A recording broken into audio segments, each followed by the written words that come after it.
En fait, c'est pas que les hommes ont peur des femmes indépendantes, c'est qu'ils ne supportent pas ça. Parce que comme je vous l'explique toujours, c'est toujours toute la mentalité qui vient avec derrière. L'attitude, le comportement, le côté masculin en fait, des femmes indépendantes. Je n'ai pas besoin des hommes, je n'ai pas besoin de toi. Tu ne me dis pas ce que j'ai à faire, etc. Et un homme qui est en place dans sa vie, un homme qui a un minimum la tête sur les épaules et qui veut en fait, qui a clairement la mentalité masculine de vouloir en fait avoir le leadership dans la relation, chose qui est totalement naturelle, il ne veut pas faire affaire à ce type de femme. Il ne veut pas parce que ces femmes-là sont des prises de tête. À longueur de temps, elles voudront toujours aller contre l'homme, toujours. Après, quand tu habitues aussi les gens à tout le temps tout gérer par toi-même, ils vont pas forcément se poser la question de est-ce que tu as besoin d'aide ou pas, et ils te laissent un peu dans ton indépendance, quoi. Je suis d'accord que pour moi, c'est un peu aussi le miroir avec l'énergie que tu renvoies.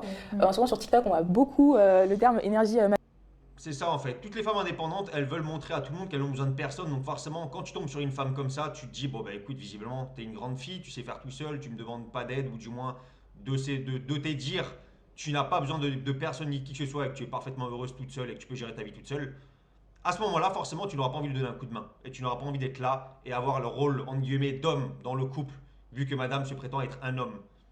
masculine, féminine.